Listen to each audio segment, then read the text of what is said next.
In 2154, Earth suffers from resource exhaustion and ecological collapse.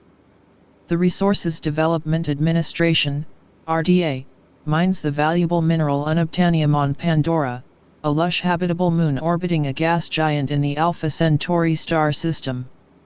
Pandora, whose atmosphere is inhospitable to humans, is inhabited by the Na6, 10-foot tall, 3.0 m, blue-skinned, sapient humanoids that live in harmony with nature. To explore Pandora, genetically matched human scientists control Na6 human hybrids called avatars. Paraplegic former Marine Jake Sully is recruited by the RDA to replace his deceased identical twin, who had signed up to be an operator. Avatar program head Dr. Grace Augustine considers Jake inadequate, but accepts him as an operator.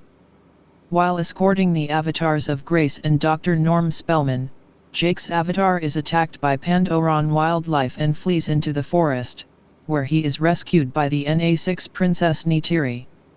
Suspicious of Jake, she takes him to her clan. Neytiri's mother, Moat, the clan's spiritual leader, orders her daughter to initiate Jake into their society. Colonel Miles Quaritch, head of RDA's security force, promises Jake that the company will restore the use of his legs if he provides information about the Na6 and their gathering place, the giant home tree, under which is a rich deposit of unobtainium. Learning of this, Grace transfers herself, Jake, and Norm to an outpost. Jake and Neytiri fall in love as Jake is initiated into the tribe, and they choose each other as mates. When Jake attempts to disable a bulldozer threatening a sacred Na6 site, Administrator Parker Selfridge orders Home Tree destroyed. Despite Grace's argument that destroying Home Tree would damage the biological neural network that encompasses all Pandoran life, Selfridge gives Jake and Grace 1 hour to convince the Na6 to evacuate. Jake confesses that he was a spy and the Na6 take him and Grace captive. Quaritch's soldiers destroy Home Tree, killing many, including Neytiri's father, the clan chief. Moat frees Jake and Grace, but they are detached from their avatars and imprisoned by Quaritch's forces. Pilot Trudy Chaka Superscript 3N, disgusted by Quaritch's brutality, airlifts Jake, Grace, and Norm to Grace's outpost, but during the escape Grace is shot and fatally wounded. Jake regains the Na6's trust by connecting his mind to that of the Toruk, a dragon-like creature feared and revered by the Na6. Supported by Neytiri and the new chief Tsute, Jake unites the clan, telling them to gather all the clans to battle the RDA. Quaritch organizes a strike against the Tree of Souls to demoralize the Na6. Before the battle, Jake prays to the Na6 deity Iwa via a neural connection with the Tree of Souls. Tsute and Trudy are among the battle's heavy casualties. The Na6 are rescued when Pandoran wildlife unexpectedly join the attack and overwhelm the humans, which Neytiri interprets as Iwa answering Jake's prayer. Quaritch, in an AMP suit, escapes his crashed aircraft and breaks open the Avatar Link unit containing Jake's human body, exposing it to Pandora's poisonous atmosphere. As Quaritch prepares to kill Jake's avatar, he is killed by Neytiri, who saves Jake from suffocation, seeing his human form for the first time. The RDA are expelled from Pandora, only some humans are chosen to stay. Jake is permanently transferred into his avatar with the aid of the Tree of Souls. I had the rather intense privilege to view James Cameron's much-anticipated $400 million budget return to the directing scene, Avatar, at the Empire Leicester Square in London. Where to begin? The visuals in this pieces was groundbreaking. He did it with the Terminator series and then Titanic, so one would expect Cameron to deliver, and he did. The visual are by far some of the sharpest CGI I have seen. You could almost say that there is a disquiet that follows Cameron's soul, as there is no other possibility of this strong and intensified quality. Its production design and visual effects are both noteworthy and it will get its praise upon official release. What it was lacking that really should have shaped the movie is its character/story. I was expecting a complex and believable plot, but was left with a movie with mostly strong visuals. What most sci-fi lovers desire is mind-bending philosophies, fantasy, and exploration and limitations of our outer species. If it was not for this factor, I would give this a 9.5 vote. Avatar will be a success, not only because of Cameron's legacy, but by very intelligent and viral marketing. Avatar have had a powerful marketing technique that assembles other successful blockbusters, such as the Blair Witch Project, you all remember it, The Dark Knight, Joker Invades the World, and also, the current production The Artifice, the-artifice.com, that is intelligently targeting the market. Kudos to Cameron, Avatar is one of the, if not the, movie of the year. I could get in trouble for sharing this with you guys so early, so please click yes on was the above comment useful to you, as a thank you. Winky face, nobody directs like James Cameron. 10 years in the works, and every minute was worth it. It is the Star Wars of the 21st century. Though the plot is derivative and bears some pretty close resemblance to Dances with Wolves and a little bit of The Last Samurai, it does not ruin a mind-blowing experience.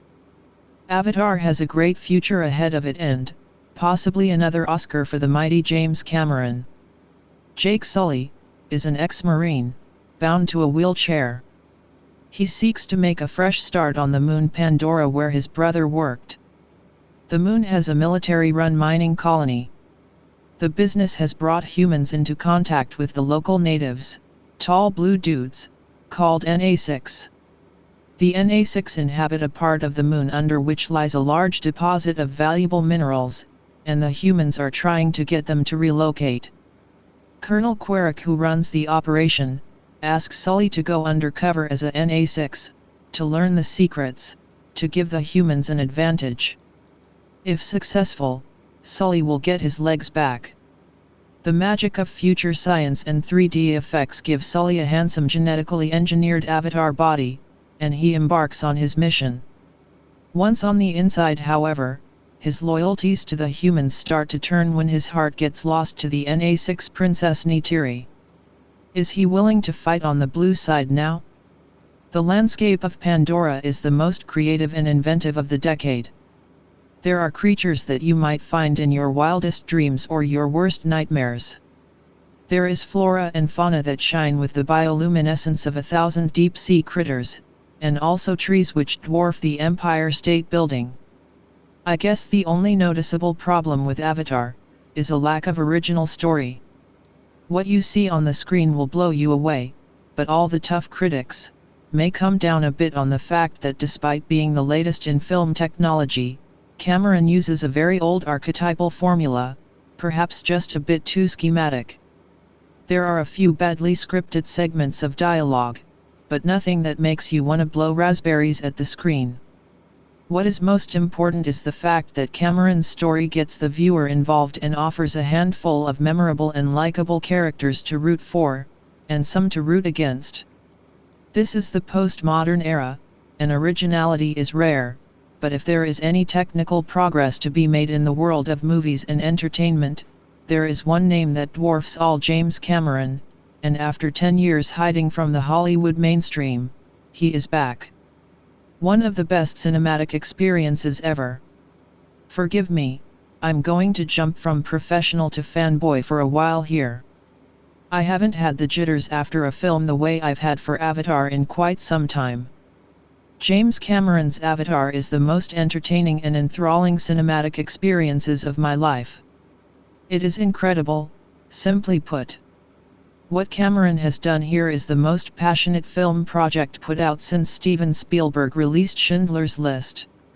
His attention to detail and his zeal for pushing the envelope is so admirable to any filmmaker or actor who will ever do another film from this point on. Avatar is the story of Jake Sully, a paraplegic Marine, who replaces his brother on a secret mission to infiltrate the Na6, the colony of beings that sit on the planet of Pandora, where there is a precious ore, that sells at a ridiculous amount. When Jake learns the ways of the NA6, his feelings and learnings will put him and the people he trusts in dangerous jeopardy. The performances here, in the sense of reacting, becoming, and understanding what Cameron has written, are astounding. Not to be confused with a sensational bravura performance from some of the century's best such as Marion Brando, Tom Hanks, or Diane Keaton. These actors along with the director inhabit these visual transformations with special effects as if they have lived these beings all their lives. This is all based on character movements and reactions. Sam Worthington, as Jake Sully, is an actor who's on his way to becoming a star. Though he has problems with his Aussie accent often enough in the film, he gets the job done. Zoe Saldaña, who plays Neytiri, a NA6 huntress, is thrilling and electrifying. Stephen Lang, as the rock-hard Colonel Miles, takes on a villainous turn to a new level in science fiction. He offers actual emotion and emotes evil to the audience and gains our hatred easily. Sigourney Weaver as the beautiful Dr. Grace, is sufficient enough to have on screen again teamed with Cameron. She lives inside her role with effortless ease, but suffers from some of the typical James Cameron cheesy lines. Narratively, the film works perfectly on the cinematic level. The first 40 minutes or so require patience and hope as it is the weakest part of the film and offers some dreariness, but when the second act takes off, it's sky high with no limits for James Cameron. Avatar delivers the best action sequences put on film of all time. That is the boldest statement I have ever made in all my years of criticism. I sat on this for 2 days before charging it out, but I mean it. It is the best visual experience of my life, period. Other than those visuals, the film pops with all the other technical aspects thrown into one. Art direction is killer as the two worlds blend in perfectly for an acceptable time. The film editing is the crowning achievement of the film as it also offers the perfect blend of the two worlds, enticing the viewer and shifting us around. Mauro Fiore is the threat for a cinematography Oscar this year. It was if the viewer sat down in a chair, put on glasses, and was literally placed on Pandora, spaceships, and floating mountains. The viewer can feel so engulfed by the imagery, you feel like you can smell the leaves from the trees. Avatar is utterly hypnotizing. James Horner's score is some of the best work done in his career. It offers a variable of devastation that moves the viewer to near tears. It goes back to his work on Titanic, where the musical instruments lifted the material immensely. The entire sound team is also locked and loaded for Oscar recognition as the feeling of animals, machines, and arrows buzzing by your head leave you imprisoned in Cameron's exquisite film. James Cameron has come back home, ladies and gentlemen. Cameron is back, bigger, badder, and mature in his crowning work of his career. Terminator 2, Judgment Day and Titanic do not even compare anymore. This is the film that can blend the fans of those two films together and lock Cameron into your heart. He's a definite spoiler for a directing bid for the Academy Awards. You have admired the raw, natural talent the man has. How could you ever conceive such an experience and put that much effort and work into it and have it pay off? The box office success will surely keep him in the minds of voters for various critics' awards. His screenplay, leaps and bounds better than 1997's Best Picture winner, is primed, developed and ripe for the taking. Though, you do acquire the tacky and atypical dialogue you expect from a science fiction director of this caliber, you can appreciate the effort and the honesty of it all. James Cameron is everything Michael Bay wishes he was, to put it bluntly. Avatar will bring also great actors putting their best foot forward such as Giovanni Ribisi, who is as underrated as they come. Michelle Rodriguez, who exudes sexy like any woman starring in a sci-fi epic. Joel Moore, showing his range outside of his comedic work in Dodgeball, an underdog story. And the classy veteran actors, CCH Pounder and Wes Studi, who just simply don't work enough. Avatar is one of the best films of the year. The most exciting, thrilling, and superb work you'll feast your eyes on in any theater this century. Cinema, forever, will remember the benchmark that James Cameron placed not only for himself, but for any man, daring to change the game, the way Cameron did. Avatar is a movie experience to be remembered, and please experience in a movie theater first. I'm not exactly sure when it became a thing among my tribe of film geeks to bash Avatar. I know it wasn't when it came out, because most of the film fans in my circle of nerdy friends went to watch it multiple times and couldn't get enough of it. In hindsight, I suspect it was around the time when everybody and their grandmother seemed to have seen it. Somehow, once the film had become the most successful movie ever, unadjusted for inflation, it stopped being cool to like James Cameron's eco-sci-fi extravaganza.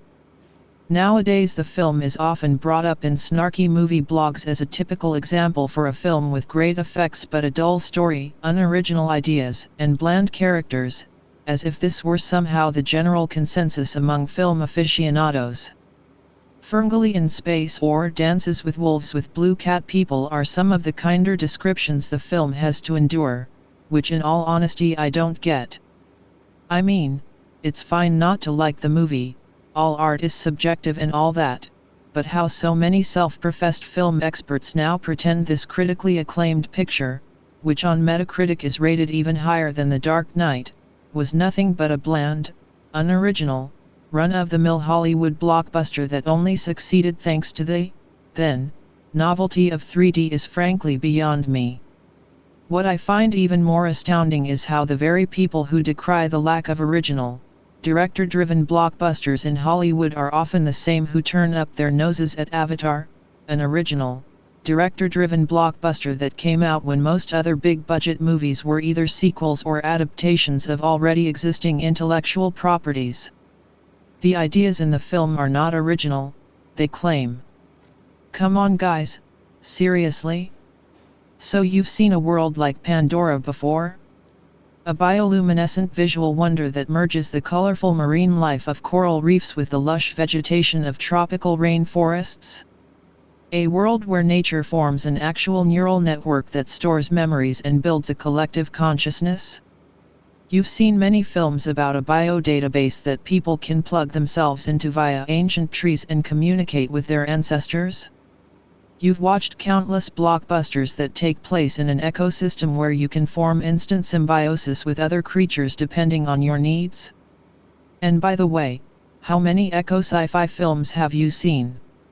Such a worn-out concept and tired old subgenre, right? No, my friends, in terms of Hollywood blockbusters, these ideas and concepts are about as original as they come, and some of them are even inspired by actual biological phenomenons, like the discovery that the roots of trees do indeed form a sort of neural network in a symbiosis with fungi where they are able to store and exchange information. But what is true is that the filmmaker cleverly chose a very straightforward story to get his environmentalist plea and anti-colonial, anti-imperialist message across and make some rather complex sci-fi ideas more accessible for a broad audience. To that end, the film uses certain well-known story tropes: the spy who changes sides once he falls in love with an enemy, the soldier who realizes he's been fighting for the wrong cause, the invader who gets to know and appreciate the foreign culture he's invading, or the timeless trope of the fish out of water, but they are not what the film is about. And those tropes are not copied from Dances with Wolves either, any more than that film stole them from Pocahontas. They are so universal you can find variations of any one of them in numerous legends and stories, and thus also throughout film history, from Lawrence of Arabia to Shogun or The Last Samurai and countless others. And yes, our heroes Jake and Neytiri are not the most complex of characters, though neither are they as bland as the film's most vicious detractors claim, but that's because they aren't really the film's main focus. Avatar's actual protagonist, its true star if you will, is Pandora.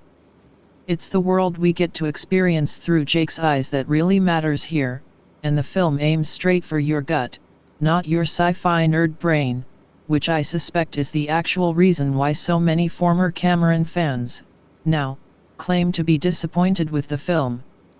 More than anything, Avatar wants you to lose your heart to this beautiful planet that functions as an obvious stand-in for our own threatened world, and the film is an unapologetic, uncynical declaration of love to the wonders of nature, as well as a call to action to preserve them. Which on an emotional level works marvelously. Nothing in the film is as painful and shocking as the destruction of a single big tree, which symbolizes quite literally nature as the home and shelter we depend upon. It's a genius scene, and I dare you to find an action blockbuster where the destruction of a city or a whole planet carries even a shred of the emotional heft that the falling of home tree does in Cameron's film. So again, I'm trying to hammer my point home here, winky face. Avatar is simple. Yes, but that's the point. The simplicity and familiarity of the story are deliberate. The themes are not just derivative retreads. They're as universal as those in myths and fairy tales and thus speak to everyone. And that's exactly what Cameron's intention was, to use simple enough tropes and archetypes to convey a heartfelt message that would work across cultural borders and reach people all over the world. Which, given the film's success, it obviously did. Personally, I think Avatar is a prime example of visual and emotional storytelling done right, and viewing it for the first time offers an experience that is almost without equal in its immersiveness.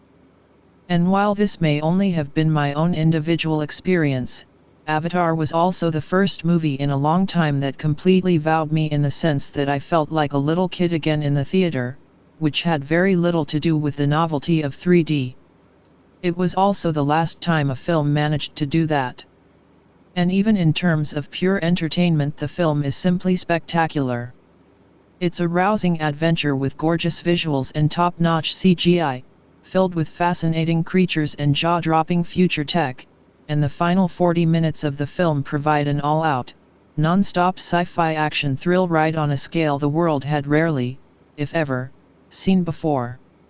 Obviously that doesn't mean it's a perfect film, and as I already pointed out, it's fair not to like it for any number of reasons, above all, personal taste, but Avatar is far from deserving the kind of snark and ridicule it gets these days. Get over it, people. Simple doesn't equal simplistic, and the fact that Avatar is neither subtle nor cynical doesn't make it dumb, even if it does make it harder for some of us nerds to like it with a feeling slightly embarrassed. Winky face. In all honesty, I believe if this had been a slightly more obscure film, instead of the most successful movie of all time, many of the same people who hate on it now would hail it as an epic sci-fi adventure classic for the ages. And as far as I'm concerned, that's exactly what Avatar is, a modern classic by a visionary filmmaker and true auteur. Rant over. It's an experience. A magical one. I was waiting for this day for the longest time. I was a kid back in 2009 when this movie released. So never got to watch it back then. But now when it re-released, I booked the first day show to a IMAX show, and oh boy was I blown away. This is nothing short of a masterpiece. It's beyond belief how a film like this could have been made. Every scene, every shot is perfection. You are transferred to a different world and become so engrossed in the film. Never have I attended a movie where at the end of it people got up from their seats and started clapping. Last time this happened was after Infinity War. That movie too was a damn brilliant one. I'm from India and this is legit rare, where people go crazy, so crazy after any English film. This was one experience that I will never forget. I'm definitely going for it again next weekend, cause just once was not enough. Every human on the planet needs to experience this magnificent work of art. I was lucky to see Avatar at a pre-screening a few hours ago. It completely blew me and the whole room away, and I dare to say it will do so to 80% of any audience anywhere. The remaining 20%, who always finds something to complain about, will whine about character development, dialogue, story, or the popcorn. Well, let me tell you, they went to this movie with the wrong expectations. You have most likely met Cameron's previous work, Aliens, Terminator 1 and 2, The Abyss, Titanic, just to name a few. So what should you expect from Avatar? More of the same. More of revolutionary filmmaking, more of grandiose new ideas, more of never-before-seen special effects, more of 150 minutes without relapsing, more of the James Cameron genius. I am very happy that the trailers didn't give the full story away. Lots of emotions are waiting for the viewer, laughter and tears also. Cameron was very smart keeping the teasers as teasers, nothing more, as the full movie will take your breath away. You will practically not notice that you are watching a non-existing world, it is so real. Attention to detail is superb. You computer geeks will know what I am talking about. This move was not rushed in the making. No wonder it could not have been done before, not having the proper computing power. The wildlife, the jungle, the animals, the Na6S, or the dragon-like flying creatures are all so lifelike, they almost pop off the screen, and in 3D they actually do. Smiley face. The sound effects were so well done, that when I saw at the credits that Skywalker sound was behind it, I could only think of yes, now that makes sense. Cameron is a visionaire, and again, he delivers, with full blast. A certain character says in the movie that Pandora, the planet where the story takes place, became his real world. My advice to you, let Pandora become your real world for 2.5 hours, let it make you completely forget about your life and problems, let it entertain you, move you, let it carry you away. Because that is what I expect as an exchange for my ticket. And a few hours ago I got tens of tickets worth of that. Fascinating concept. Must be seen, cannot be described. I saw this epic last night at the Empire Leicester SQ in London, which is a superb venue in which to view this film. Huge screen, excellent sound and an extraordinary Dolby, 3-dimensional image. The whole effect is mind-blowing. This is a must-see movie, innovative, and extraordinary. I think it will be regarded by most cinemagoers as another milestone in the history of the art. The level of realism achieved is remarkable, and although the film is relatively long in real time, it retains its excitement and holds the audience's attention to the end.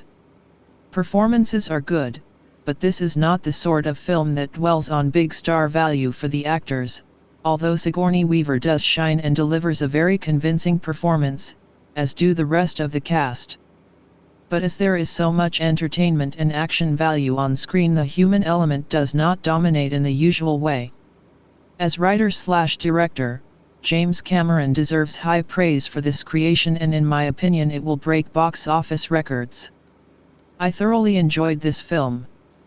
First of all, let me get it out of the way, yes, Avatar is visually stunning. With better scenario and dialogues, it could have been a very good movie. Alas, it was completely predictable, and fancy special effects alone do not make a good movie. Let's start with the picture. As I said before, the special effects and computer animation are really good, the textures feel very real, and the degrees of liberty that CGI animation allows in terms of camera angles and movement is well used for dramatic effects. The luxurious vegetation of the forest and the CGI animated wild animals are a treat to the eyes. In terms of artwork, there is a definite influence from Nausicaa, the forest world, the spores, and StarCraft, the vessels, the Goliaths. I saw the movie in an IMAX movie with 3D glasses, but I am not convinced that they used the full potential of it. Quite honestly, the Haribo commercial before the movie made a better use of it. I find it more strenuous to watch a movie with the 3D glasses, some details are blurry, and it feels likewise when the camera makes swift lateral movements. Now, the scenario, the movie disappoints in that area. The plot is very Manichaean, and it feels like a remake of Pocahontas, interspersed with elements from tributes to Star Wars. Pandora and the Na6 look like Ender and the Ewoks respectively. Nausicaa, the forest as an entity, the destructive impact of civilization on nature, the spores in the forest. StarCraft, Colonel Quaritch and Dr. Augustine bear some resemblance with Arcturus Mensk and Sarah Kerrigan. Matrix, the concept of controlling another image of self, and maybe even Independence Day, the pilot fighter suicide, and The Lion King, the father's death. Go, and never come back. Am I going too far here? But I can honestly say that I haven't been surprised at any point in the movie. You know from the beginning that he will be accepted by the Na6, that he will fall in love, that he will defect, that he will ultimately prevail after suffering some heavy casualties, and that he will find a way to permanently transfer his mind into the body of his avatar.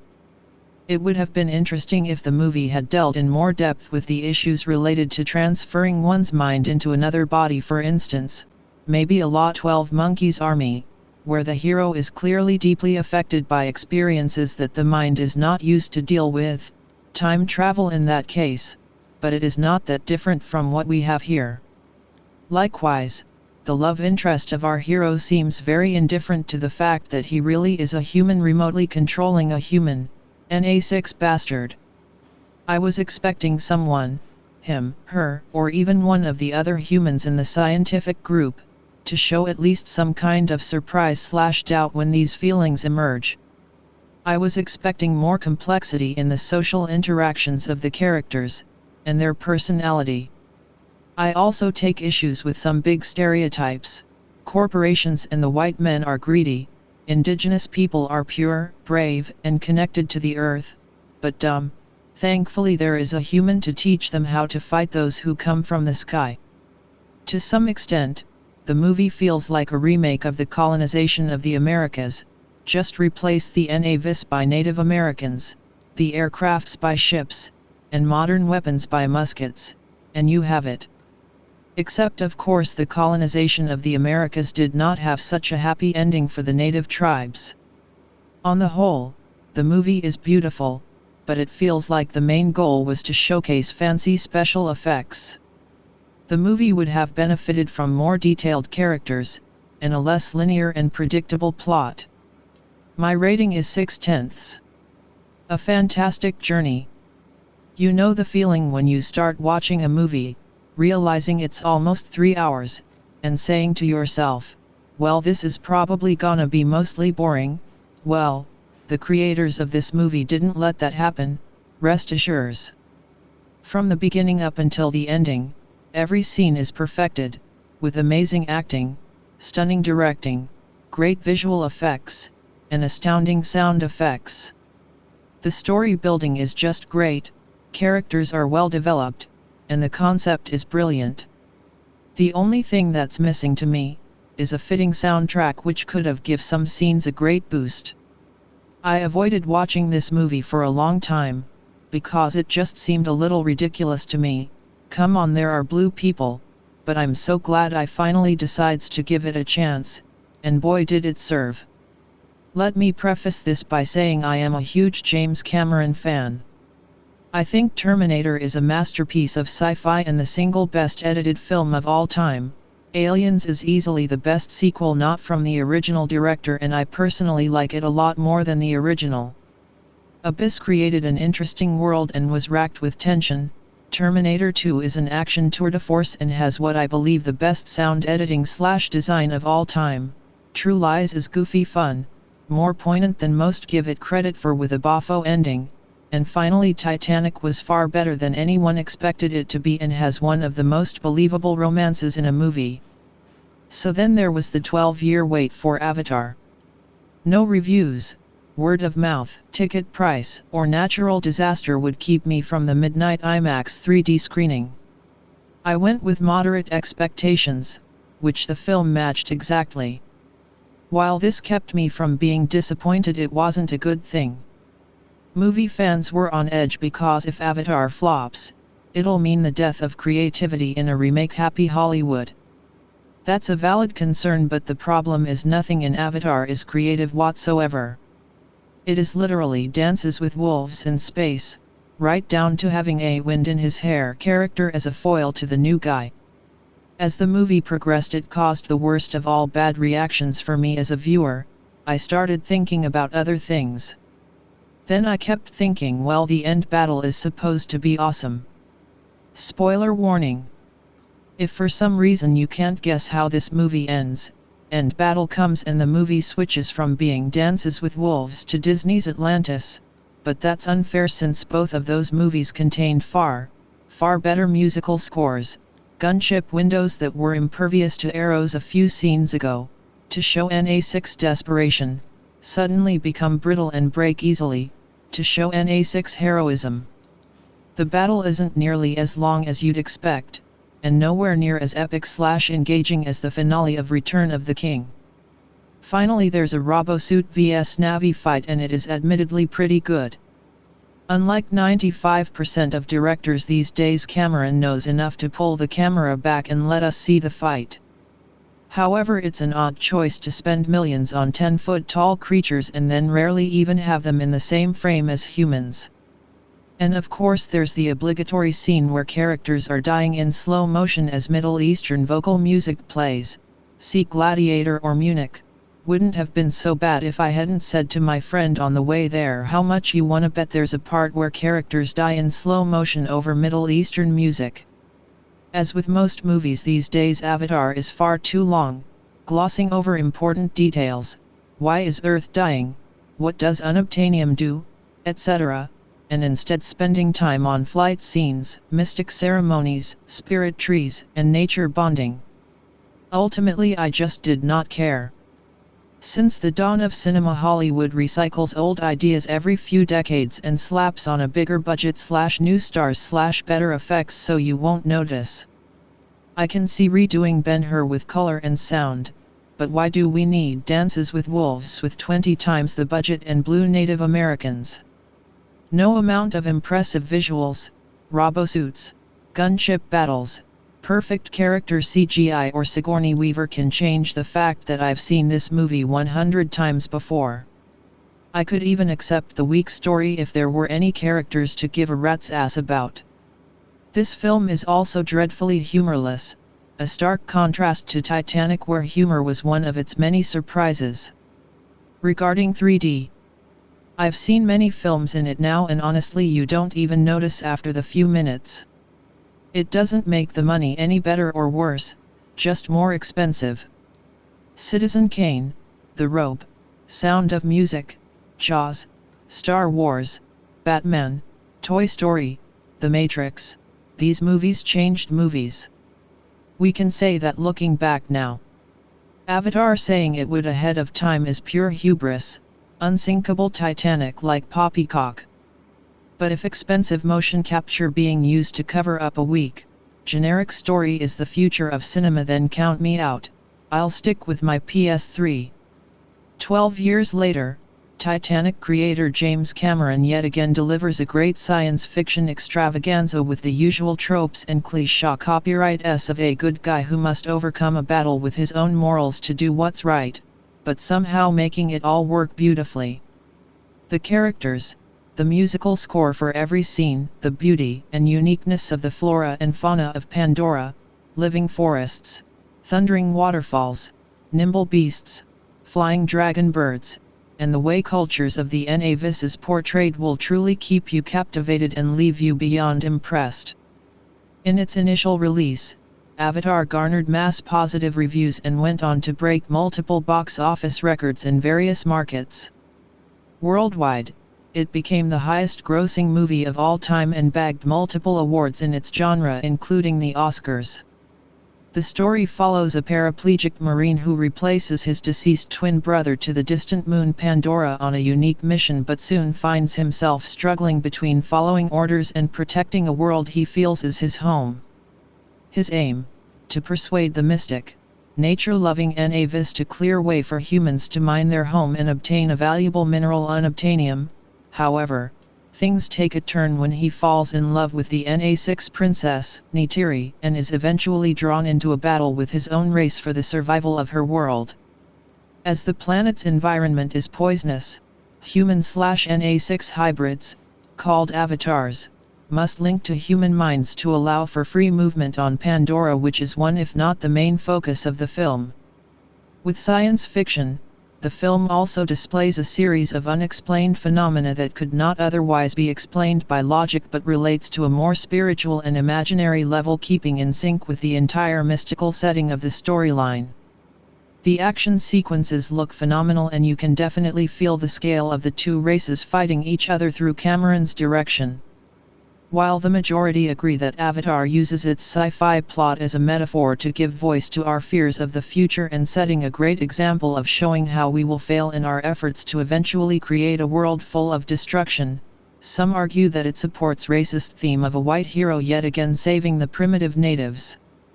The film also has connotations pointing to mass genocide, to the conflicts in countries like Iran and Vietnam, and to ecological situations like deforestation. However, I believe to view it from the perspective of a film that pits greedy, immoral humans against noble inhabitants and follows a message that all living is connected, and those who intend to exploit nature rather than respect it will only destroy themselves. This becomes evident when all the animals hostile to Pandora come together to charge at the humans to defend their land and their existence. The Ikran, flying birds, attack the aircrafts while the forest animals fight the soldiers on the ground. Neytiri can be heard yelling, "Jake, I heard you," insinuating that Mother Nature recognized the importance of defending itself. After its release, Avatar became an extremely controversial movie, with some people claiming it to be groundbreaking while others calling it an overlong and derivative bore. The warranted hate, in my opinion, comes from the fact that it's got a few blatant similarities to other movies that stress on the overproduced heroic factor. However, it is evident that Cameron has poured his heart and soul into this masterpiece, breaking through the motion capture tech frontier with state-of-the-art CGI. So even if the movie doesn't exactly consist of the biggest twists and turns, it surely sets out to stun us with the enchanting VFX that made the whole mystical world convincing and lifelike, working in favor of a classic, albeit overused, storyline. In conclusion, Avatar is about a race of humanoids that could not be more alien from us, and yet, by about halfway through the film, it manages to completely convince us of their realism, their plight, and their humanity. It also demonstrated in harsh terms our audacity to be merciless and barbaric to those who appear different from us. This movie did what it set out to do perfectly and maybe even better, and towards the end, it will get you wondering about all the possibilities of life existing in the depths of the universe out there. Without much exaggeration, it is a cinematic experience of the generation, ahead of its time, that will leave you spellbound in the best way possible. So if you haven't seen Avatar, then you should see it as soon as possible, a great science fiction adventure from a master filmmaker. Visually mind-blowing, but lacking in the story. I did see Avatar for the first time a while ago, and didn't know what to make of it. To me it felt like a visual feast if little else. Rewatching it again, I found more strengths, but there are several weaknesses that prevent it from being a masterpiece. Starting with Avatar's strengths, it is absolutely mind-blowing visually. The cinematography, landscapes, scenery, colors, makeup and effects are outstanding and are by far and away Avatar's strongest asset. I also liked the score. It is certainly not the best score I have ever heard, but it had some very nice moments. While Cameron's direction is competent, the message admirable, and the finale well and truly explosive. I also loved the flying sequences, they were breathtaking. The acting in general is a mixed bag. Sam Worthington is a charismatic enough lead, while Zoe Saldaña is strong and spirited. Stephen Lang is an enjoyable and over-the-top villain of the piece too, however Sigourney Weaver is somewhat so-so, doesn't help really, her character isn't that interesting, while Michelle Rodriguez and Joel Moore aren't given very much to do. What didn't work so well is that Avatar's story, with themes of love in a time of chaos and man alone in a hostile environment, is rather simplistic and predictable. I also felt it took a while to get going, and that the relationship between Jake and Neytiri was on the dull side. And is it me, or does this film drag at times, particularly towards the end? Now don't get me wrong, I liked the concept. It wasn't exactly original, as I often heard it described as Dances with Wolves in Space with rip-offs of Pocahontas and Ferngully, but I am not going to join those who say that. I have to admit, regardless of its originality or lack of it, the concept intrigued me. Then there is the dialogue, which is nothing special and never quite rings true. There are some amusing moments, but a vast majority of the dialogue in the middle of the film never quite convinced or came across as cheesy. The characters also came across as rather cliché copyright D, especially Giovanni Ribisi's, and the character development was lacking. So all in all, Avatar does have a lot of strengths, but a lot of weaknesses too. I will say I preferred it over The Hurt Locker, which to be honest left me cold, but I think I would be stretching it a bit if I said it was 5-star masterpiece. 6/10 Bethany Cox. Technically outstanding. Originality, oh well. Well, I just saw Avatar this morning, one of the press premieres which are running on these days. My opinion, you've seen this story 100 times, but never like this. Finally, 3D is what it's supposed to be, an instrument at the service of the movie. You'll enjoy the visual experience, no doubt. As for the story, some of the inspirations are so huge and so obvious that mentioning 2 or 3 of them would really ruin the movie for you, and I'm not willing to do that. Lots of mysticism and ecology, if you like that stuff. If you're 15 or so, you'll have a great time thinking that it's the first time somebody makes something like this. If you're an experienced movie watcher, better leave your skepticism at the door. Bring lots of popcorn and enjoy with the usual action flick with moral and loads of cliché copyright S. I liked it, however, the movie that reinvents movies? No way. Incredible scope and spectacle. A film with the scope of James Cameron's Avatar was always going to be a risk, both artistically and financially, especially in today's economic climate. Whether it will pay off monetarily is a question only time can answer, but this viewer can at the very least attest to it being an artistic triumph. Avatar brings us as close as cinema ever has to actually visiting an alien world. The beautiful environs, the exotic creatures and incredibly lifelike natives of Pandora arrest the senses, visually, orally and emotionally. The world in Avatar is the true star of the show. The amount of detail and work that has gone into bringing this new world alive is seriously impressive, and it will be a while before we see anything that overtakes it in scope and quality. WETA Workshop and ILM have truly outdone themselves. Relative newcomer, Aussie Sam Worthington provides a solid human heart amongst all the science fiction/fantasy beauty, and Zoe Saldaña gives an impressive performance as the 8-foot-tall NA6, Neytiri. Even though the characters they both play are blue, giant, cat-like aliens, they managed to evoke a chemistry and likability that pierces through the special effects. That's not to say that everything is perfect. The story is basic and, dare I say, cliché copyright D and predictable. We have seen it plenty of times in all forms of media. The bad guys are cartoonishly evil, and sadly paper thin. The love story, while charming, is also cliché copyright D despite being between man and alien. But in the face of these shortcomings, Avatar is a success because its storytelling lies in the brilliant visuals. Avatar is a beautiful piece of film and a true event. It does exactly what cinema was always intended to. It takes us away from our problems and worries for a few hours and gives us memorable images which will undoubtedly and deservedly enter into the cultural lexicon to stay for the foreseeable future. 9.5/10. It has been 12 years since Cameron unleashed the phenomenon that was Titanic, and real fans would have to look as far back as 1991's Terminator 2 for their last proper dose of his incredibly epic action, true lies, while fun, really doesn't count. So the anticipation for Avatar has long since reached fever pitch and beyond. Thankfully for the patient masses, Avatar has turned out to be the biggest and best event movie of the year, perhaps the decade.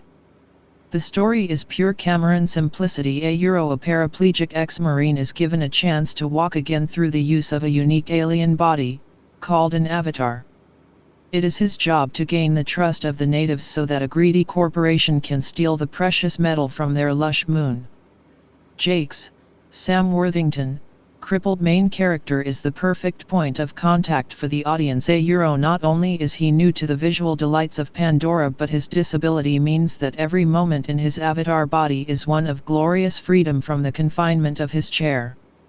When the corporation's intentions become more sinister, Jake must choose between his newfound place with the natives and his own race and fight for what he believes in.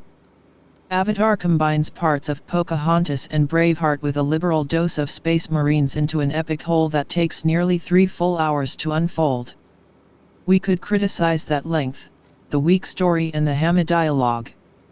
We could attack its thinly veiled ecological message or the frankly bizarre spirituality in its second half, but honestly nothing can spoil the experience while you are enveloped in it. And a large part of that is down to the brilliant use of 3D, which is both subtle and incredibly effective. Till now, we have been making movies with 3D elements.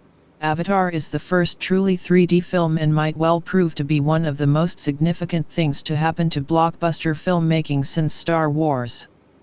Cameron is also pushing the envelope with truly photoreal CG, something which has been promised for years but has finally been delivered with Avatar. The interactions of the characters with the environment is incredible, and the detail on the faces of the motion-captured leads, Worthington and Star Trek's Zoe Saldaña, bring them to life. You will believe totally in their performances, representing another quantum leap in tools which have rarely been used for anything other than spectacle. Make no mistake, Avatar is an important film from a technical standpoint, but it is also great entertainment. The world of Pandora is a stunning spectacle from scene to scene, and as Jake learns more about the Na6, the film approaches the kind of light-hearted adventure story which has been absent from movie theaters for years. Then the final act explodes into tragedy and desperate action, with the final half hour a blistering life or death struggle that has to be seen to be disbelieved.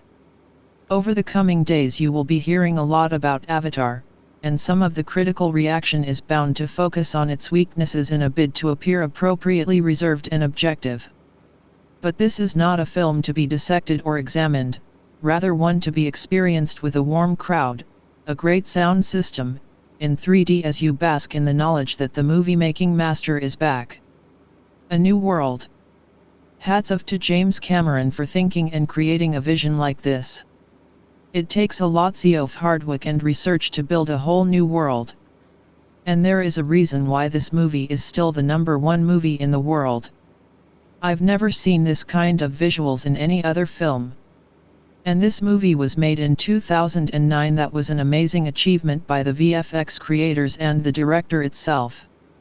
You can easily get connected with the movie plot, and the way the director has shown the Pandora world was just unbelievable. Cast of this film has done a fabulous job while performing so well and get into the character that not a single one will disappoint. Emotional scenes are so powerful that you feel the characters and their pain for what they're suffering. Visual effects makes this movie so powerful that every creature and big scenery scenes looks real. That's why it has re-released once again to feel the same experience. Don't miss this one on the big screen if you haven't seen it. It's a total new world experience. Can't wait for the part 2. Avatar, breathtakingly beautiful. When movies are created, they are done so with intent.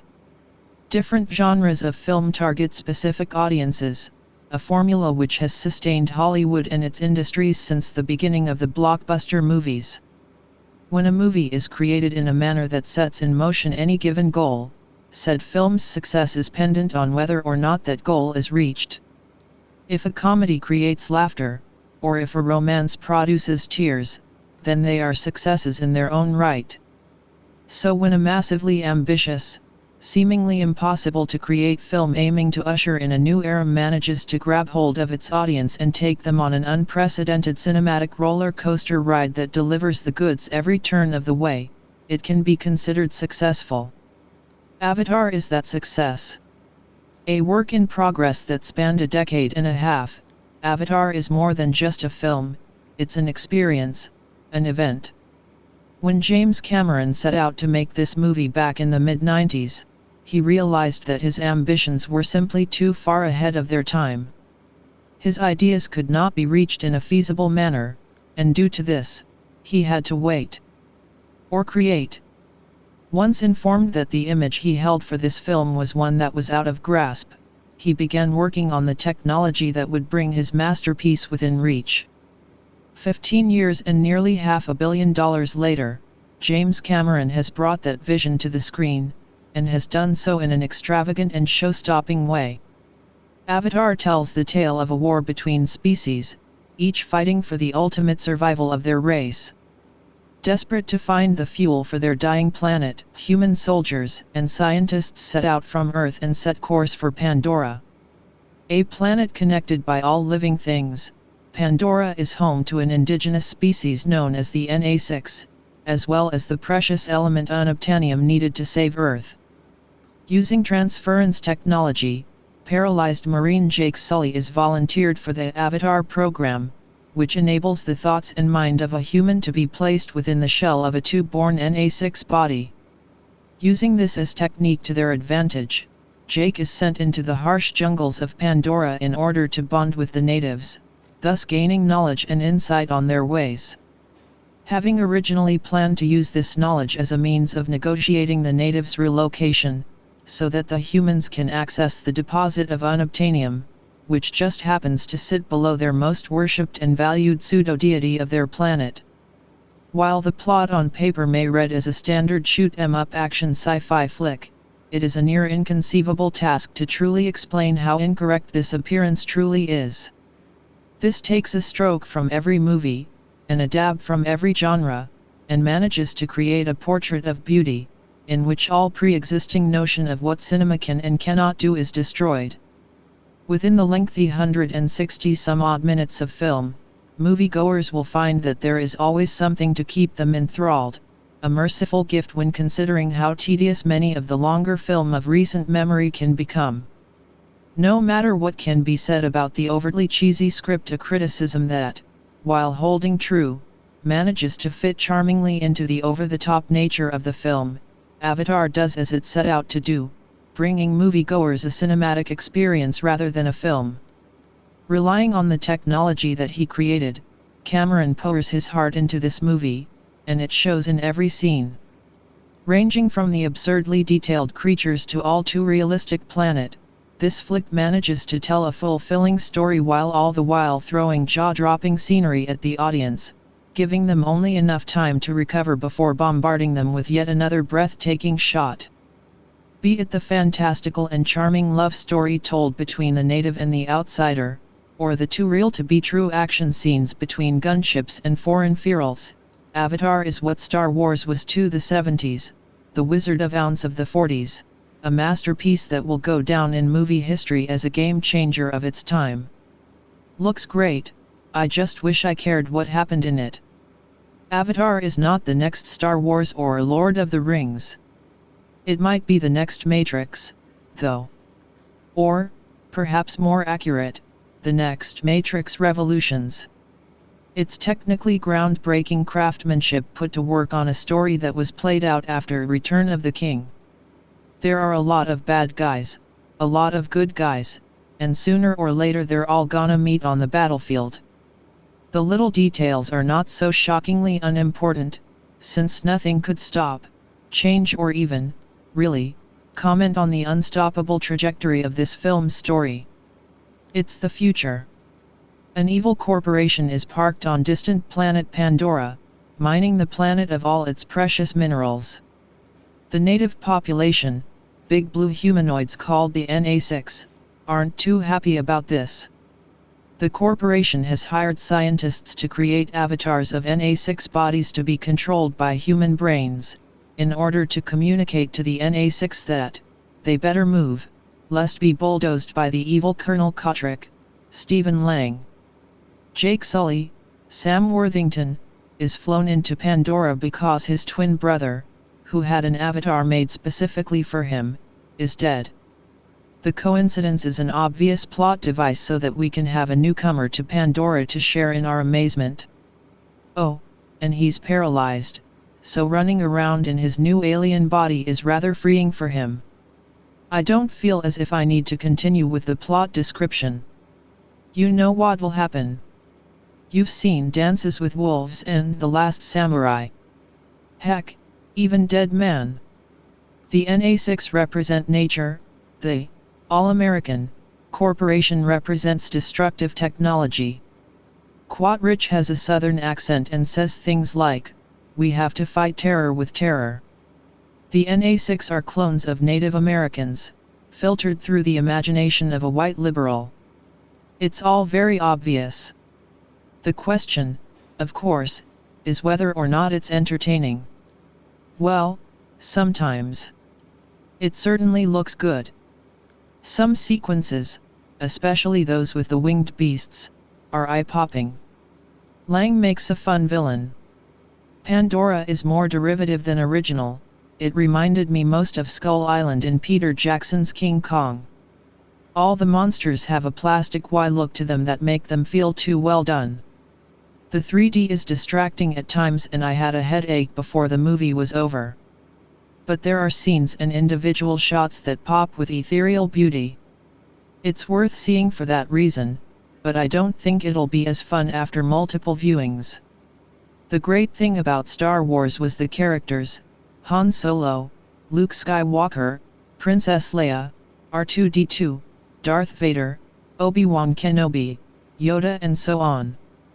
They embodied the otherworldliness of the story, taking the weight off the effects.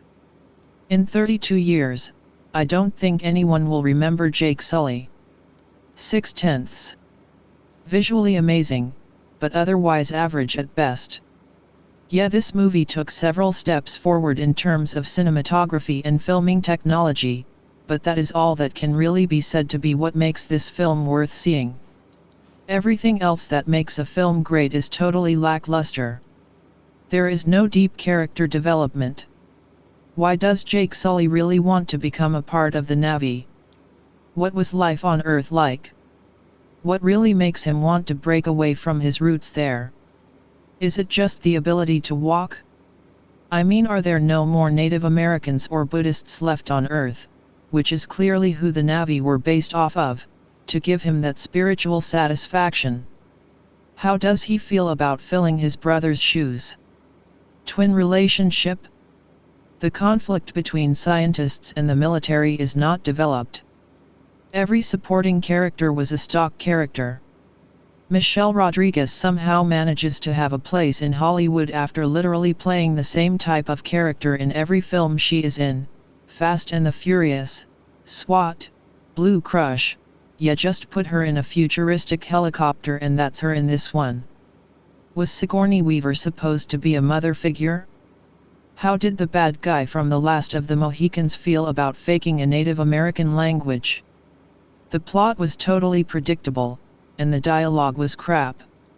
It was like James Cameron turned in his dialogue assignment a day late. This movie deserves no award nominations at all outside of those in technical categories. Visually spellbinding. I am sure my comment will be lost in a sea of blue, but anyways, here goes. Just attended the advanced screening at my local event cinema BCC in 3D. Now this movie's graphics are gorgeous, everything is so real, the 3D just adds to the effect beautifully without distracting you.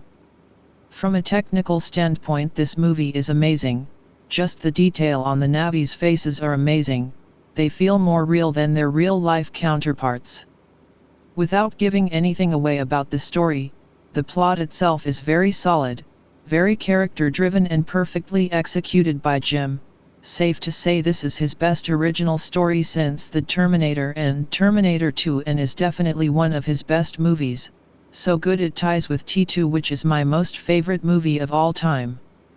So for those of you who have not seen this yet, what are you waiting for? I realize I am probably going to get flames galore for this comment, and you all have the right to your opinion about my opinion, but hey, I'm entitled to my opinion too. Avatar is grade A crap. That's right, it's crap. I say this for one simple reason: without the special effects this movie would never, ever captivate and take a hold of audiences like it has in the past week. Ask yourself this one question: if it didn't have the effects, the Na'vi plugging their hair into the trees like it's a damn broadband jack, mech suits, just like the ones in Matrix Revolutions, and barely futuristic ospreys, would you care about this movie at all? It's a truism when they say this movie is nothing more than Dances with Wolves in space.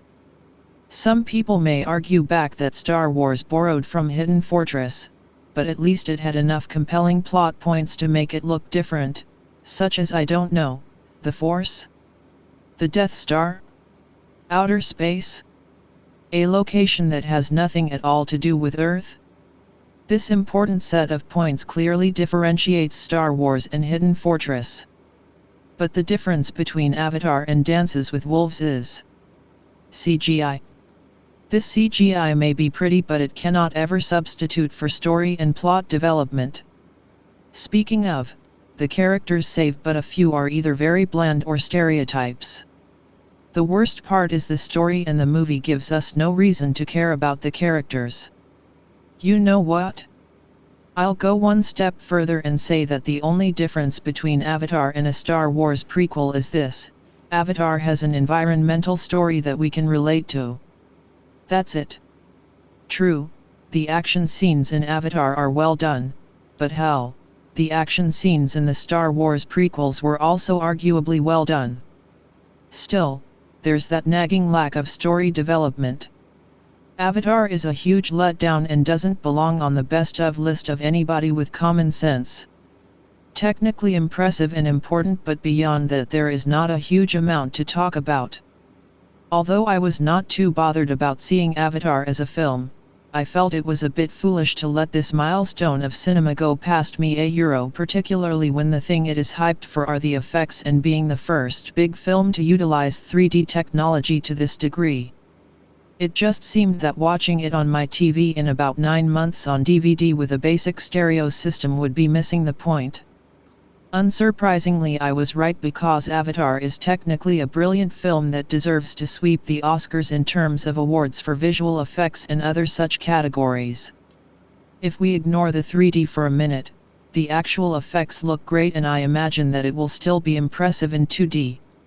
The landscapes and world of Pandora are imaginative, ironic since how dumb the name of it is, and very vividly created to the point where you forget that they are effects when you step back from them.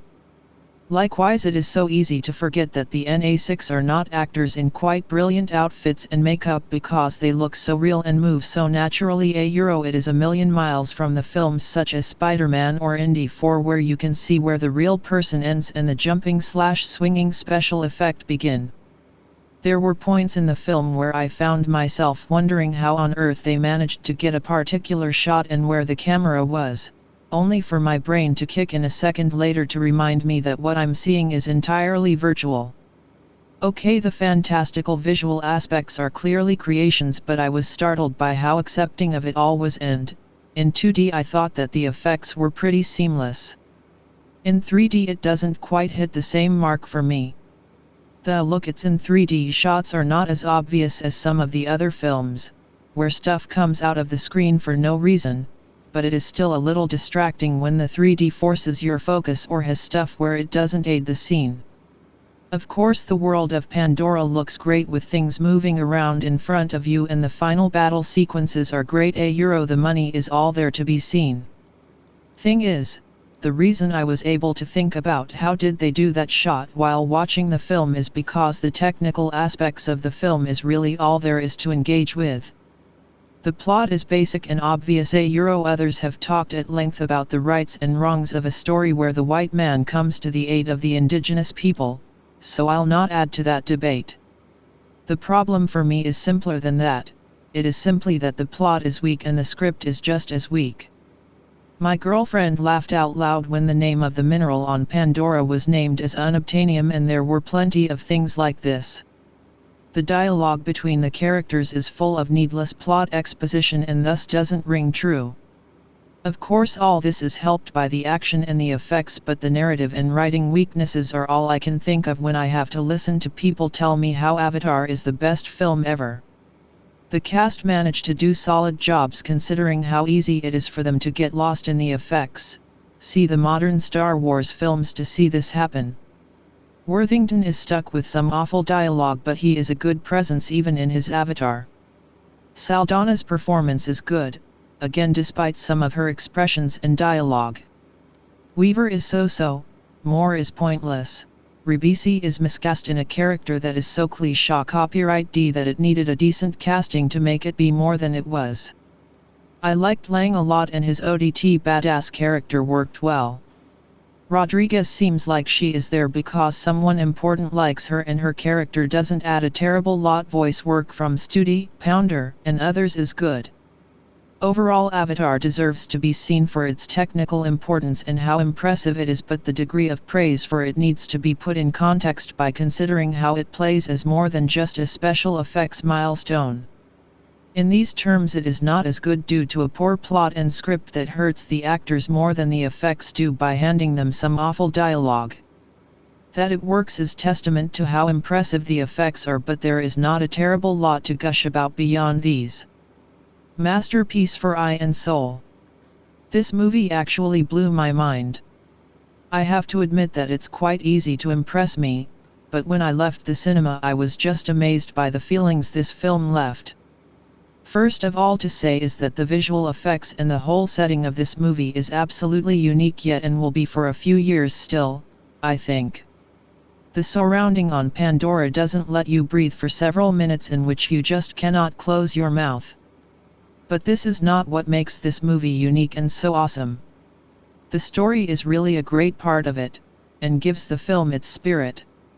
Okay, it is predictable, but many tiny parts that are unexpected just give it the suspense it needs. This is no switch off your brain movie. In my opinion, this film is worth 9 to 10 stars.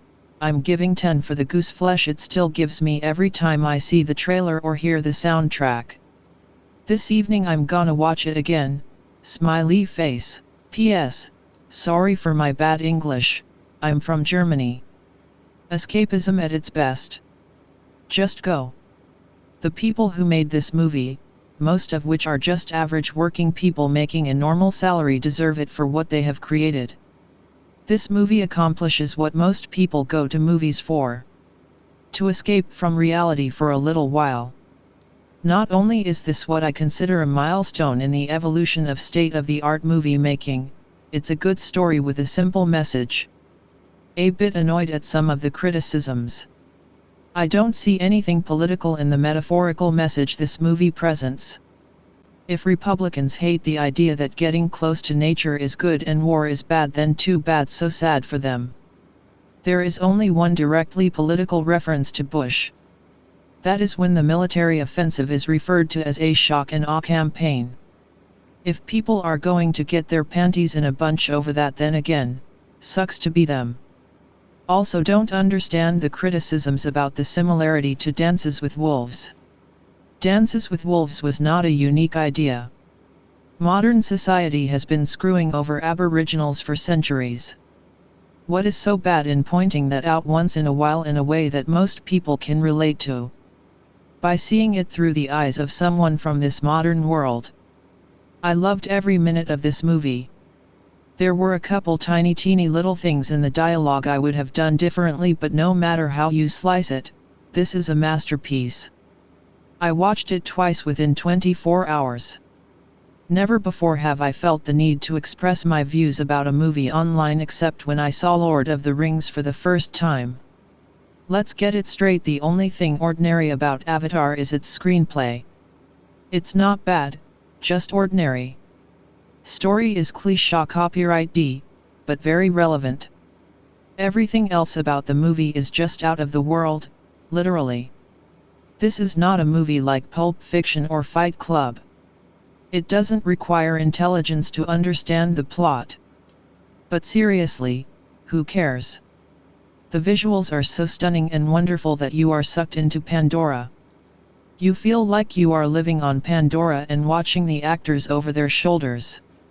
This is where 3D filming has been put to great use in this movie. I can only speak for myself, but I related to the characters so well that I was almost emotionally attached to them an hour into the movie. The two main messages of the story are environmentalism and peace. Both of them are extremely relevant today.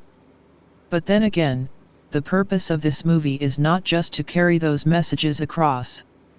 It's to show a completely different world in stunning detail and to let the viewers relate that world to our own. To me, it talks also about fighting injustice, even if it is perpetuated by your own people. The biological theory of connections between all the living things on the planet was pretty cool and is truly the World Wide Web. The acting doesn't stand out as mind-blowing, but blame it not on the actors, but the visuals. James Horner, as always, delivers with the music. It is so inextricably linked to the scenes that you probably won't be able to imagine enjoying the movie without it. Special effects, needless to say, are outstanding. CGI on this scale for hundreds of characters is no mean task. Dialogues, as I mentioned before, are not extraordinary, but then again, you don't expect a Marine to be Shakespeare in his linguistic articulation. They definitely fit in with the plot. This definitely is another milestone in movie making and will definitely spawn a lot more special effects filled movies.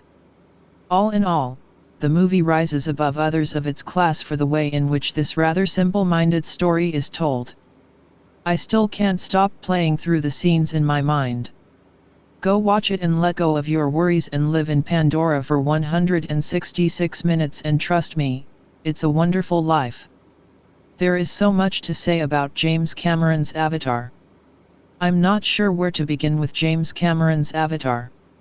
I could start by saying I've been waiting 12 years for this film. I could start by saying Terminator 2 is my all-time favorite movie, and I've watched it 1,000 times since I was a kid. But I'm going to start with the most positive thing I could say. James Cameron is a special filmmaker. He revolutionized filmmaking in the 1980s with The Terminator and Aliens.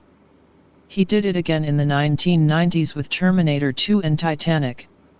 So after 12 years of anticipation and hype, and all the reports of the record budget being somewhere between a mind-boggling $300 and $500 million, I expected Avatar to be the greatest thing since sliced bread. And sadly, it wasn't. Not even close. I will admit that the visuals in the film were stunning, and sometimes made you feel like you were dreaming. Cameron has definitely spent his time wisely creating a new universe all his own, and inventing a totally new world, one that leaves us in awe. However, for a filmmaker like Cameron, the whole IMAX 3D element of the film really wore on me.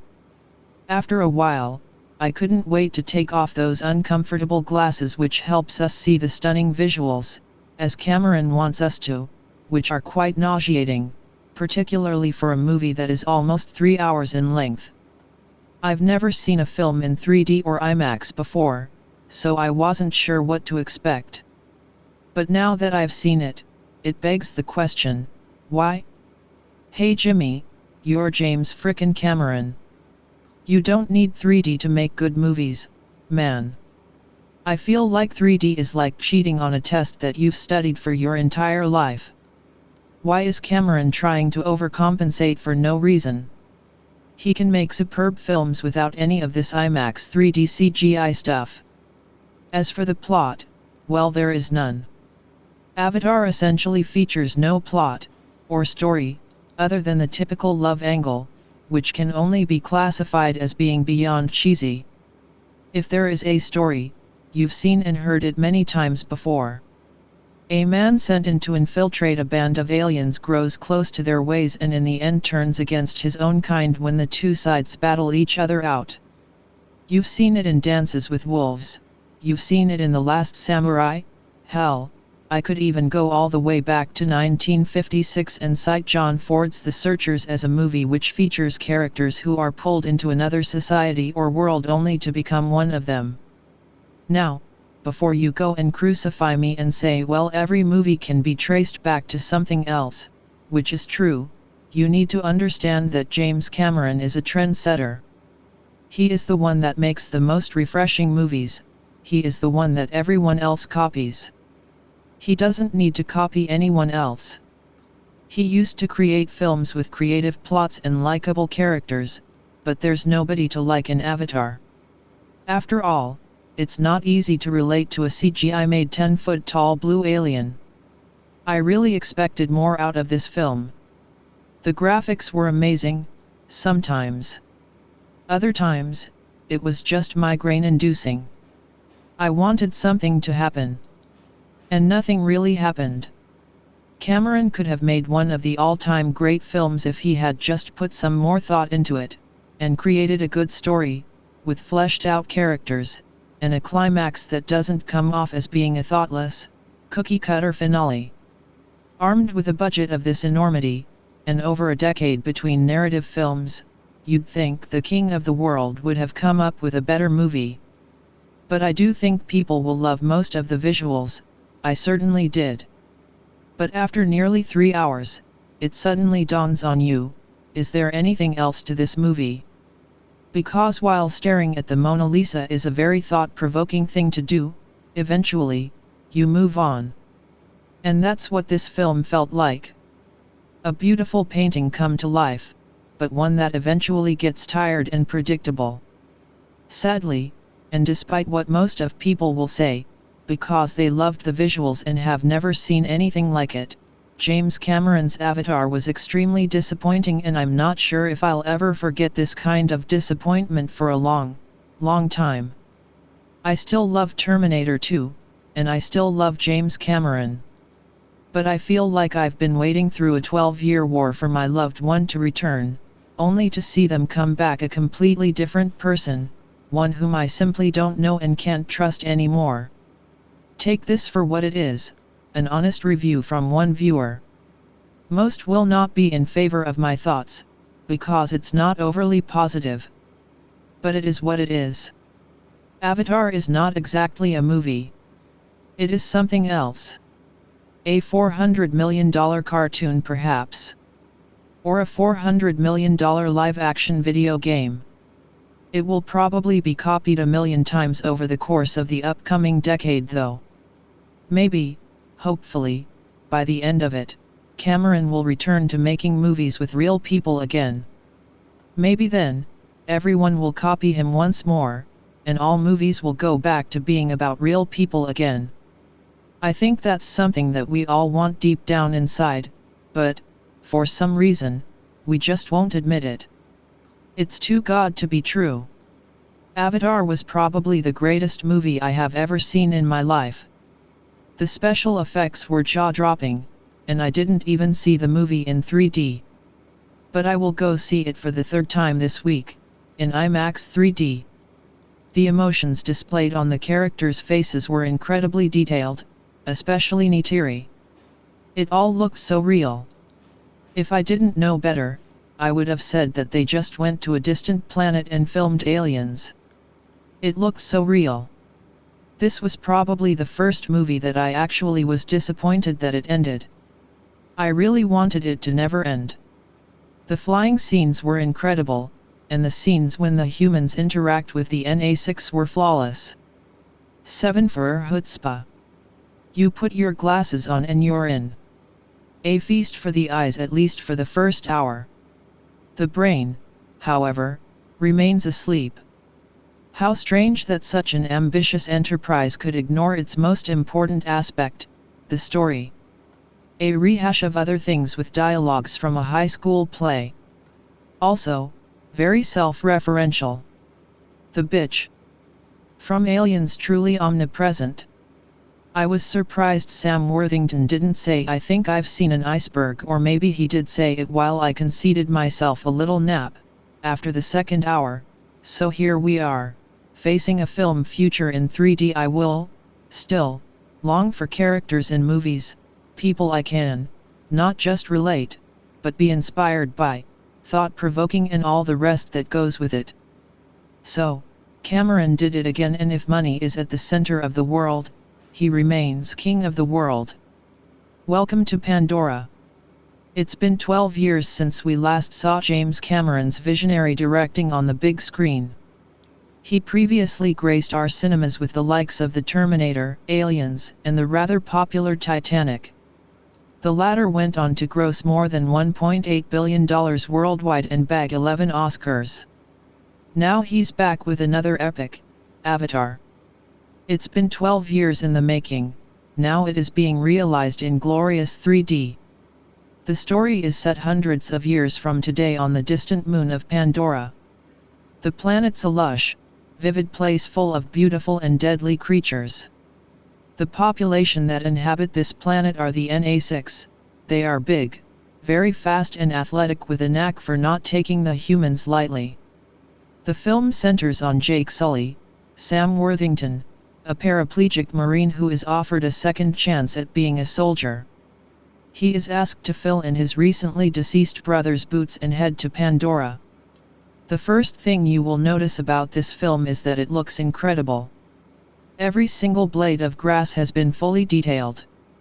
The motion capture technology brings the Na6 to life, with every emotion being realized. This is truly from a visionary point of view, a work of art. You are transported to the moon of Pandora, and it's a marvel if you are seeing it in 3D, as intended. You are then introduced to the main characters of the film. First you meet the rather joyful and impressive Colonel Quaritch, Stephen Lang. He gives a standout performance as a stereotypical American grunt, a rather overused cliché copyright by the Canadian director. You are then introduced to Dr. Grace Augustine, Sigourney Weaver, who has affection for the Na6, and looking for a way back into the indigenous population's community. You will notice through the film that there are many references to James Cameron's previous work Aliens. There are a few small similarities and one big. Aliens is arguably Cameron's best work, so it's not a negative. The role of Parker Selfridge, Giovanni Ribisi, will remind you of Carter Burke, the slimy all-business executive from Aliens. The score by James Horner, who also worked with Cameron on the 1986 hit, leaves a familiar taste in your mouth. Cameron originally wanted Michael Biehn to play the role of Quaritch but thought the audience would get confused as Sigourney Weaver is also in the movie. The introduction of Neytiri, Zoe Saldaña, is powerful and exciting. You get the impression that she knows how to handle herself.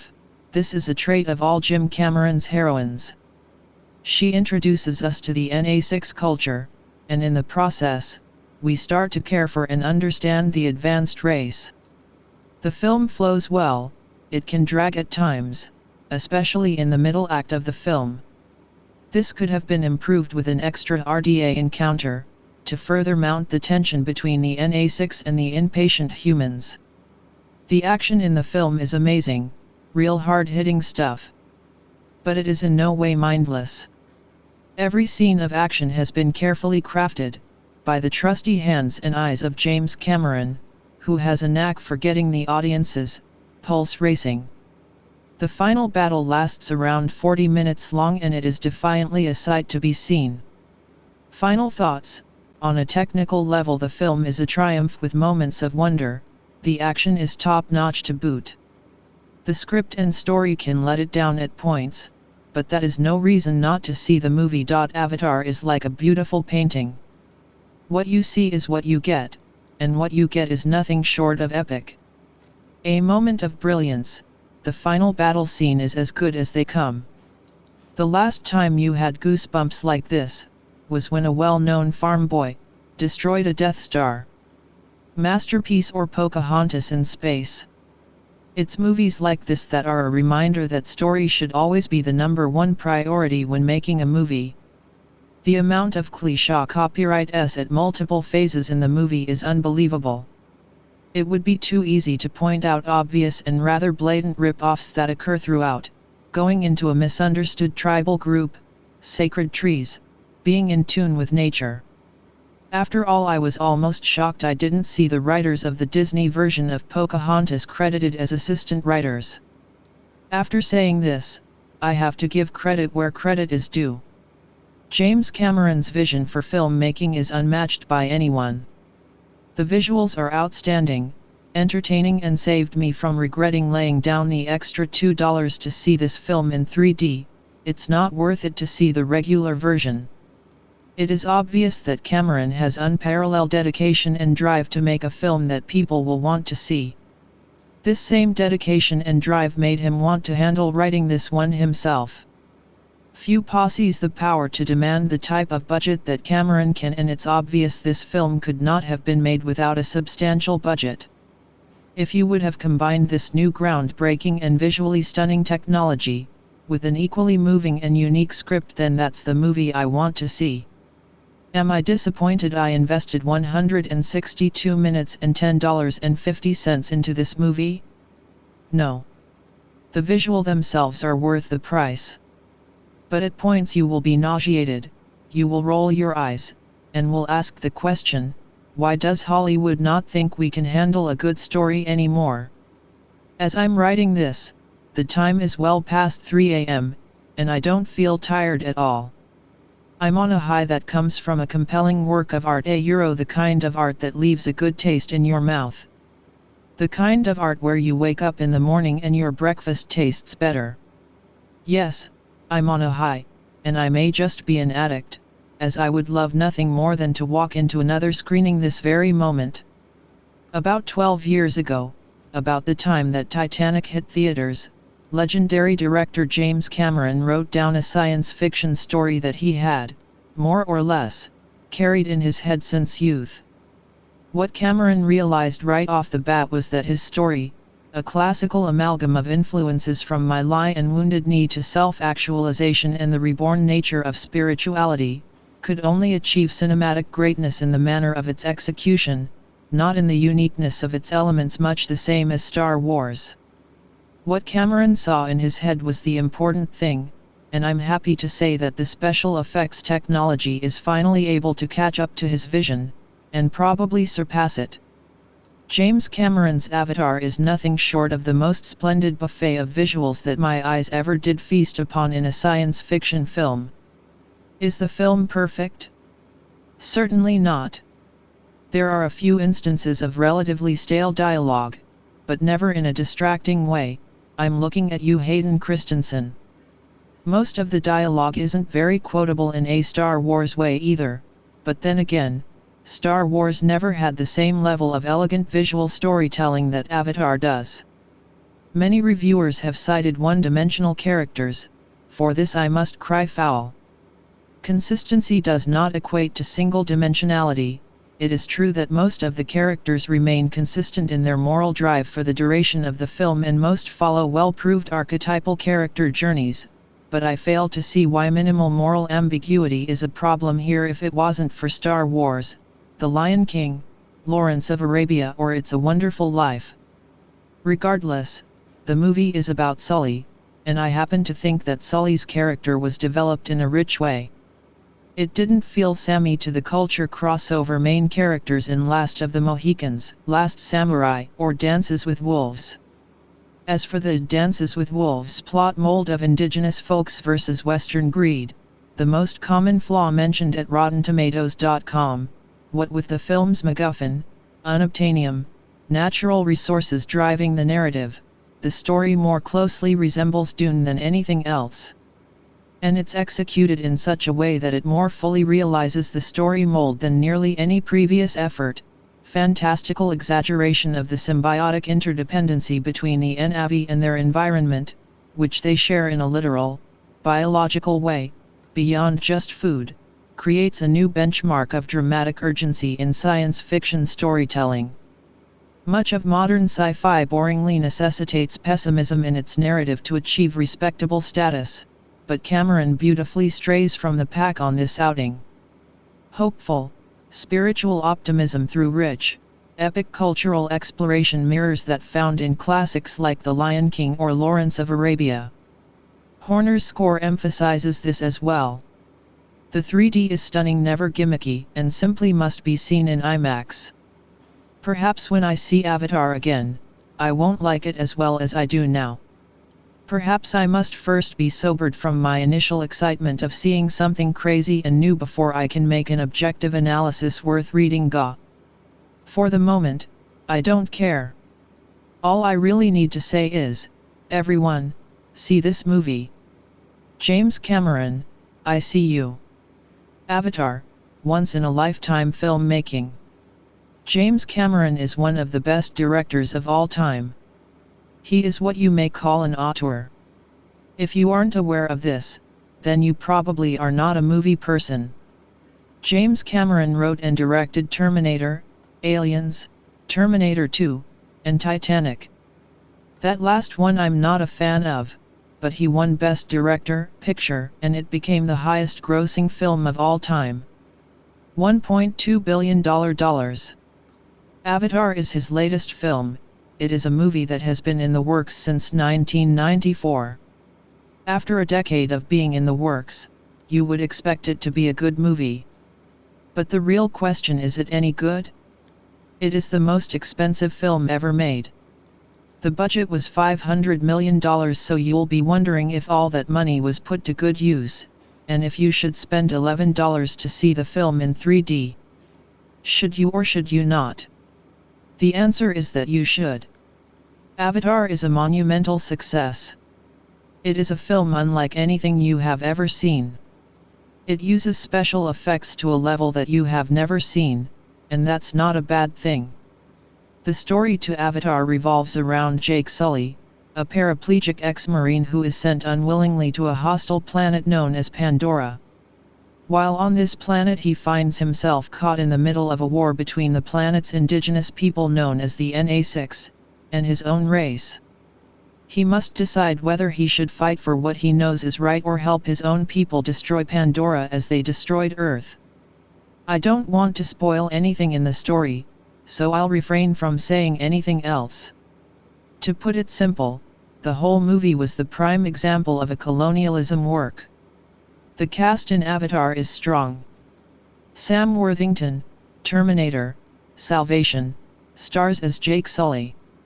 He does a fantastic job, but the real credit in the film has to go to Zoe Saldaña, Star Trek, for playing the native Neytiri. She creates most of the emotion in the entire film.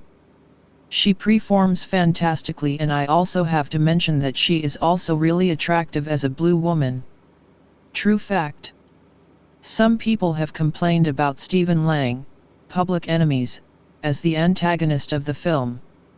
But he actually pulls off a very believable and cruel performance. All the actors in the film are great. But the real actors are the ones that are the digital NA6. These actors are the ones that create the film. I think that this movie is proof that special effects don't have to be of just robots killing and blowing stuff up. Even though that's in this movie. This movie shows that special effects can be used to take us to places that we never even dreamed of.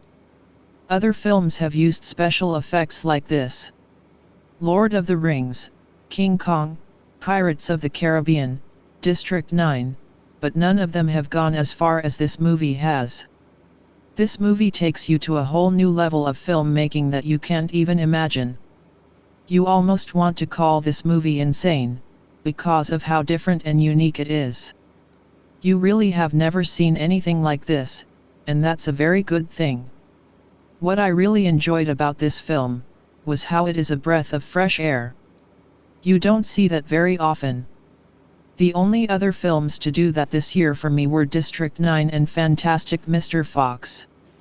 But Avatar is far more different and unique than these other movies. One thing that I always enjoy about a James Cameron film is his sense of innovation. Avatar is the most innovative movie I've seen in years.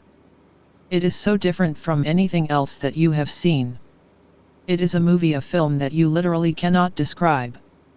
This is a see-to-believe film. You'll have to see the movie to believe that it's as good as I'm telling you. Avatar is a once-in-a-lifetime film. You will not get another chance to see a movie like this one. James Cameron creates not only a visually beautiful race of people, but also a culture that is so beautiful.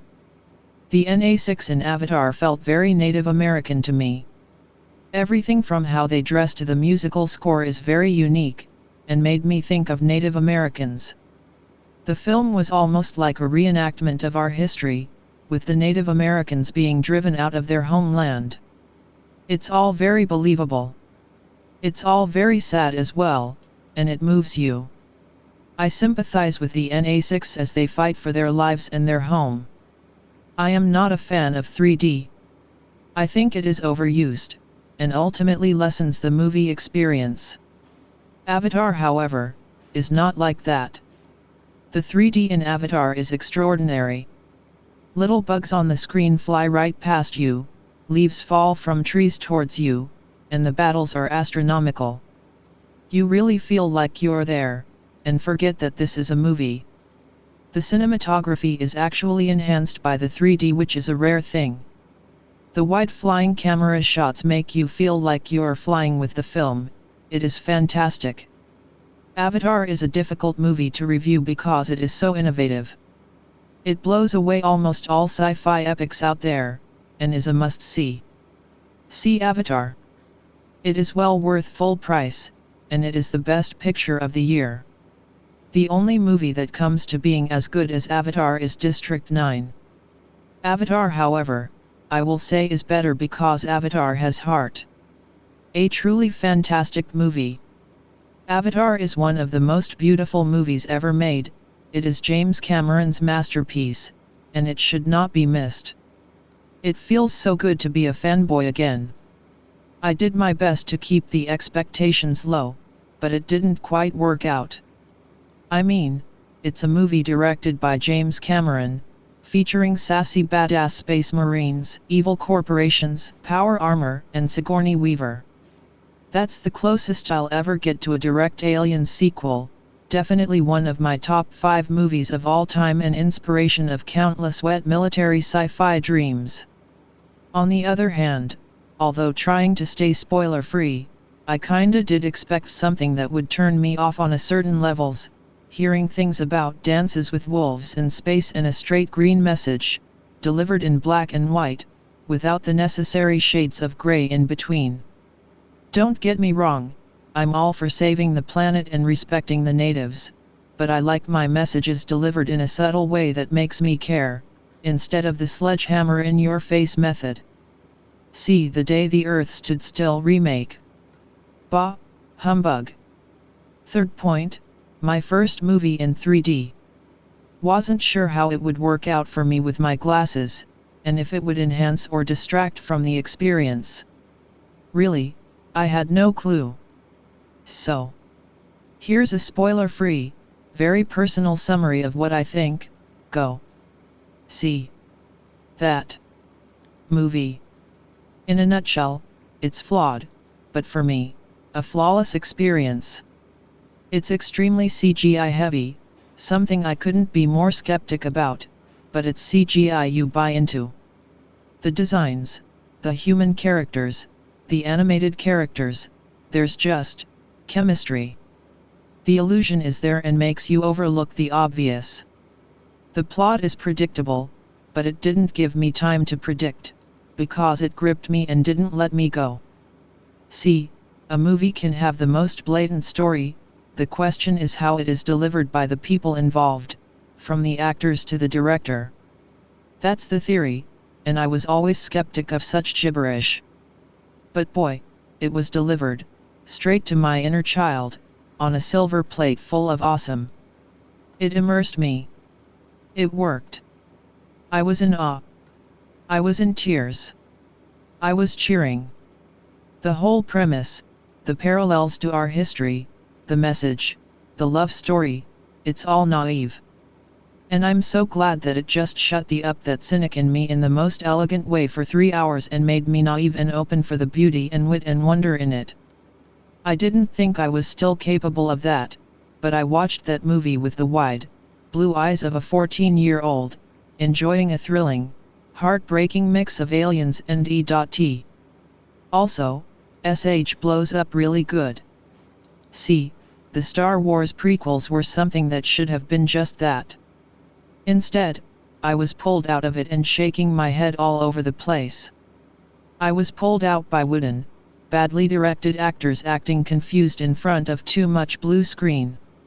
I was pulled out by half-assed cartoony CGI characters.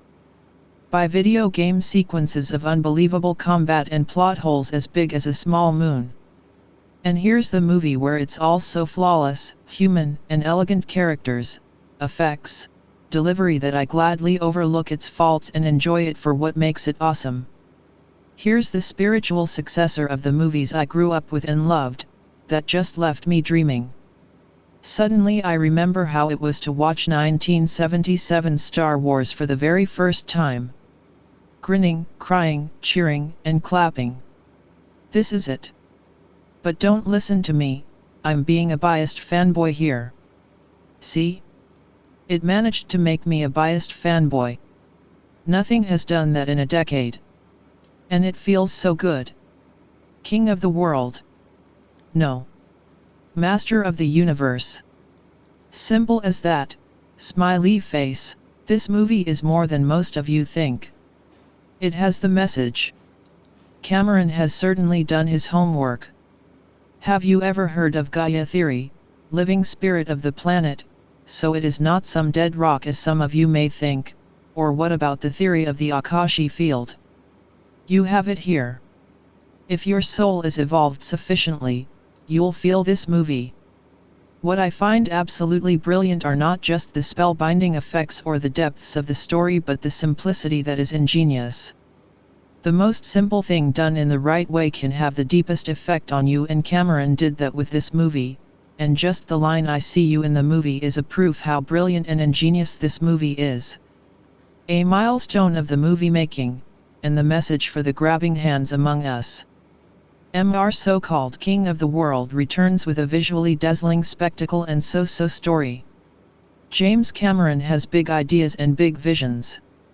Thankfully, the latter he dives into with a lust for cinematic glory and, with more money than some countries have in an entire year, he has made his vision of a planet called Pandora in the year 21 something of a real wonder.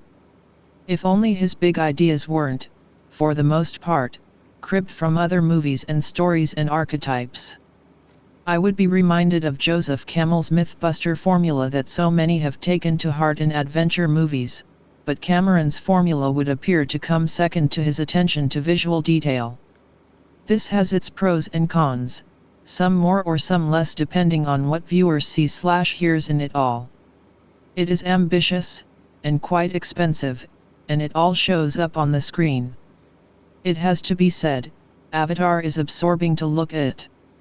So much time and energy was spent into creating this fictional alien species, the NA6, and it pays off in the respect that Cameron's visual effects team painstakingly makes it appear real and otherworldly at the same time.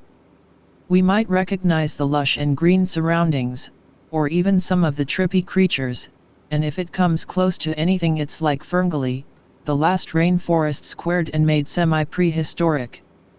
But it's the scope and grandeur, and when we see the NA6 in close ups or even just far away, you can see the sweat and the detail in their faces, the human beings playing them projecting off the screen.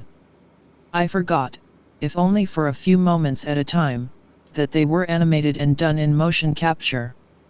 If part of a filmmaker's job, in a situation like a super mega sci-fi epic, is to make us believe in another world and place, even if it's familiar, then Cameron has done his job very admirably.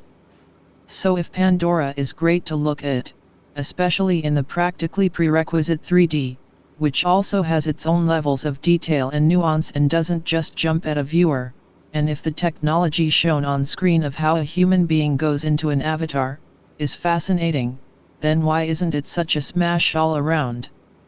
Simple, the story, and the characters. Cameron does pay them attention, but only in as much as to get us going into the Pandora environment. When he has characters like Jake Sully, very good Sam Worthington, and Neytiri, Zoe Saldaña, even better, saying such trite dialogue and going through the motions of a story that is familiar to anyone who has seen Ferngully or Dances with Wolves or, to a lesser extent, Last Samurai or New World, super pro-environment, obvious anti-colonialist, it starts to drag the film with it. I never grew tired of the cinematography or the wonderful sights on Pandora, but could I have done without such one-dimensional gritting of teeth from Stephen Lang? Absolutely. I'm not sure if there should be more movies like Avatar. It takes a filmmaker with the ambition and drive, and the super screw you guys clout that James Cameron has with such a project, not to mention the time for it allotted him, not since Kubrick has a filmmaker taken so long between projects, to pull off something like this. CGI-driven movies could progress thanks to the prowess displayed here, but it does need to be done with the right frame of attitude towards the story. Even if such story is formulaic as this one, a filmmaker does need to try and push the technology a little further while also not forgetting about the human element. Cameron comes close, no, he does go over the brink of doing style over substance, but for this case and maybe just this one time from an otherwise masterful blockbuster director it's satisfying.